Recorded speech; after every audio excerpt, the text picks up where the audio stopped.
It can be difficult to know how to discipline your child without resorting to physical punishment. Hitting a child can seem like the easiest or most instinctual way to get a child to behave based on our own upbringing. But what if I told you that there were better ways to set boundaries? Would you actually explore those alternative ways to discipline a child without physical punishment? Well, in this vlog, we are going to cover 5 alternative ways to discipline a child without physical punishment or hitting.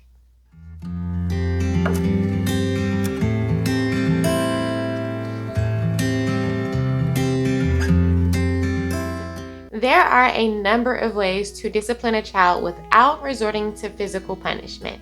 Although there are many different ways to discipline a child, and some parents rely on physical discipline, it is important to know that there are other ways to do so. Some effective methods include using consistent and firm verbal discipline, timeouts, positive reinforcements, natural consequences, and logical consequences. And by using one or more of these effective techniques, parents can discipline their child effectively without hitting or hurting their children. Although it may work for some, physical discipline can also have some negative effects on others. In some cases, it can leave a child feeling scared, anxious, or resentful. And it can also hinder the parent-child relationship and hinder communication. The reality is that every parent wants to have a well-behaved child that always does the right thing, that always follows instructions, and always listens, is always perfect.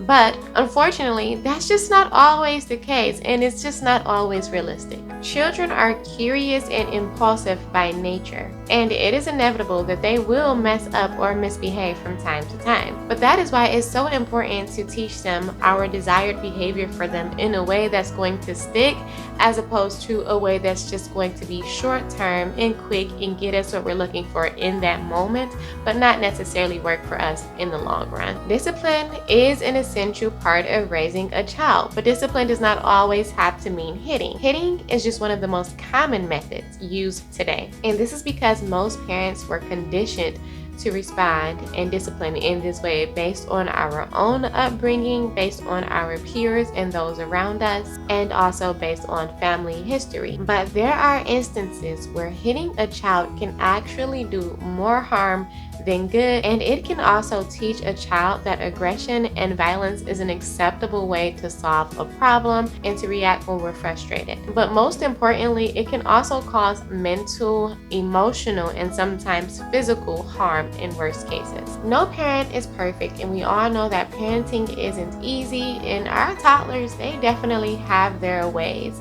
And it's not always easy to remain calm when our toddler is acting out in public or yelling or screaming or throwing a tantrum.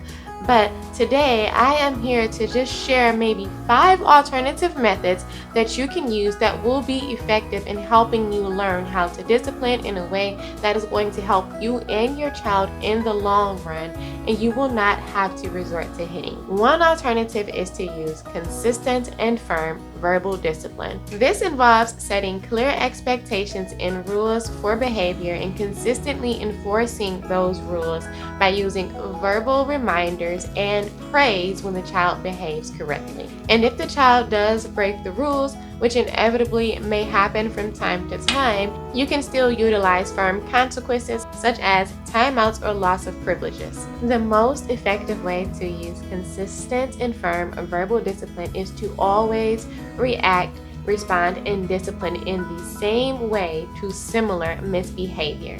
Another popular method of discipline is using timeouts. This involves sending the child to a specific place for a set amount of time. The area should be set away from any toys, activities, or television that could distract the child. Once the child has been in timeout for a set amount of time and has calmed down and had time to think about what they did to land themselves in timeout, then the parent can join them and talk to them about why they were put in timeout and why they shouldn't behave in the way that they did. The child will then rejoin the family or friends or wherever they were before they went into timeout, so that they will have a chance to get it right and then receive praise when they behave in the appropriate way that is expected. When using timeouts, it's important to set consistent and firm expectations along with the timeouts. Make sure that the timeout is an appropriate length of time based on their age. Do not use timeout as a threat, but more so as a way to teach your child a lesson, give them time to calm down, and give them time to think and actually go through their emotions in a way that will not hurt themselves or others around them. The purpose of timeout is so that the parent will have a chance to actually talk to their toddler and explain to them what they have done wrong, but for them to understand it. If we try to talk to our toddler or our child while they're in the middle of having a tantrum, yelling, screaming, crying, or whatever, then the lesson that we're trying to teach them may not get through to them. They may not listen to us, they may not understand until they actually calm down. So the purpose of the timeout is to give them that time to calm down, to think about what they've done, why they're in timeout, a place that they most likely probably don't want to be, but also give them a chance to be able to receive the discipline and the instruction that we're going to give them once they have calmed down. The third alternative to physical discipline is positive reinforcement. Positive reinforcement is when you praise a child for good behavior or give them a small reward. I have heard many parents say things like, I'm not going to give my child a gift or a reward for acting the way that they should act or behaving in the way that they shall behave. But a lot of times, children do not know how they are supposed to behave, especially at that age where they are still learning. So if you're dealing with an impulsive or curious toddler who is still trying to figure out the ropes of life, who's still trying to learn to regulate their emotions, then positive reinforcement can be a great way to understand that when you behave well in life, you receive good things, as opposed to when you behave in an undesirable way, the consequences will not be good. It will also help them to feel more confident and have something to work toward, and teach them at an early age what responsibility is all about. This increases the likelihood of good behavior being repeated. Everybody knows that motivation is just one of those things that we need. And for us, motivation comes in many different ways. And it also comes in many different ways for children. It could be a small treat, it could be a sticker, it could be a little time to go outside and play on the playground. Whatever it may be, motivation works for even the best of us. So toddlers and children need that motivation as well, but we call it positive reinforcement, a way that we motivate them to display likely and desired behavior and to want to continue that repeated good behavior. Another alternative to discipline your child without hitting is to use logical consequences. This basically means that the crime should fit the punishment, and it must be something that is in our control to administer. For instance, if your child throws a tantrum in the middle of the playground, a logical consequence to fit that behavior would be to remove your child from the playground and let them know that they will not be able to go to the playground for a while because of the way that they behave. This is an effective way of discipline because it is directly related to the undesired behavior. For instance, if your child was to act out in public and you tried to discipline them in a way that didn't necessarily have any relation to the actual behavior that they displayed, such as hitting them or whipping them, for instance, then you're hurting them, although they didn't actually hurt anyone. So would you say that that punishment actually fit the crime? Your child or toddler displayed an emotion in public that didn't necessarily hurt anyone, they didn't hit anyone, and our way to punish them was to actually hurt them or hit them. It isn't directly related to the behavior that they displayed, and it may not be an effective form of discipline. If you remove your toddler from the playground for throwing sand or for having a tantrum and letting them know that they're not going to be able to return to the playground, this is something that was related to how they reacted, and they're going to remember this the next time they go to the playground. You can even give them a firm verbal reminder that we're going to be going back to the playground. You haven't been in a while because the last time we were here, you displayed XYZ type of behavior, but now we're taking you back and you're going to get another chance. Because it's all relative to one another, it's much more easier for your child to understand why they received the discipline that they received, and to also remember when they receive that discipline. Another example would be if your child refuses to do their homework. A reasonable punishment would be to take away another activity that they enjoy doing. For instance, if you ask them to sit down and do their homework, which is an activity that is important for them to do, you punish them by taking away another activity, such as watching television or playing the game. It's something that is reasonable and something that we can administer. Aside from logical consequences, natural consequences is also an alternative to physical punishment. This means that if a child misbehaves, they suffer the natural consequences of their behavior. Some parents believe in giving consequences, while others believe in letting natural consequences just do the work for them. Natural consequences are mostly used for older children because it teaches them that even in the real world, there are consequences for their actions. One example of a natural consequence would be if your child is mean to another child on the playground, or they decide not to share their toy.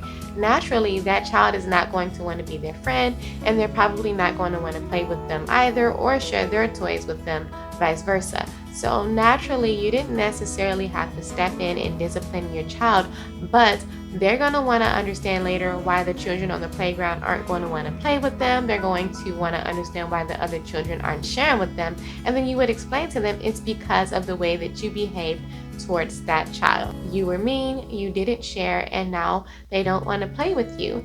And as parents, we want to shield our children from receiving that.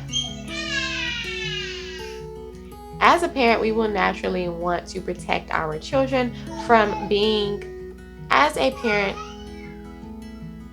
Noah, quiet down. As a parent, we don't want to see our children sad. We don't want them to come home and tell us that the children didn't want to play with them on the playground.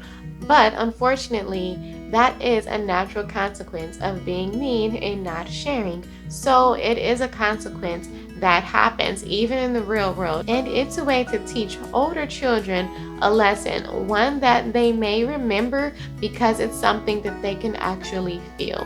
It does not physically hurt them, so it's not a physical punishment, but it may make them sad, and it's something that can be very effective. Another example of natural consequence would be if dinner time is at 6 p.m. and you tell your child to come down for dinner at 6 p.m. They refuse to eat their dinner, and then at bedtime they're crying that they're hungry.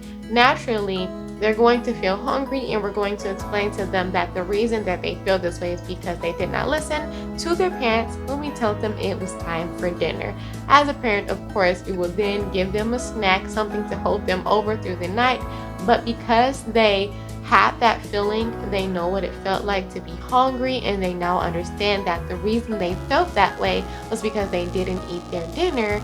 It is another natural consequence which we didn't physically incur on them, but it just happened naturally. Of course, natural consequences will not work in every situation, but it can be a very effective method when used correctly and when it is appropriate. There are many different ways to discipline our children, and what works for one family may not work for another. Either of these 5 methods of discipline can work all together, or maybe just one or two. However you decide to do it, it's important that you make sure you be consistent in whichever form of discipline that you use. I like to use a combination of all of the 5 that I just mentioned, depending on what the situation is and what was the behavior that my child displayed. The ultimate goal is to teach my child appropriate behavior without hurting or harming them mentally, physically, or emotionally. Learning to discipline without physical punishment doesn't come easily for me, and it doesn't come easily for many parents, especially if it was a form of discipline that we received from our own parents.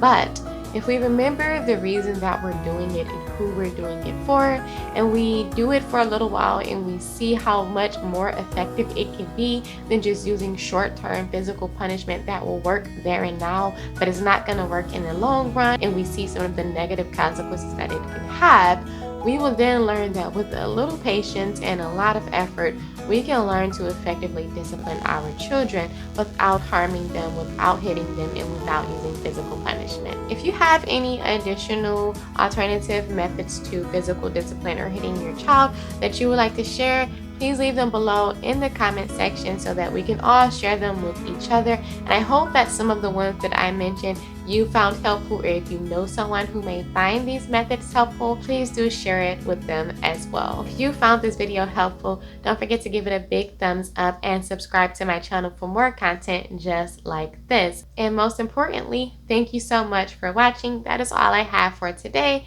Until next time.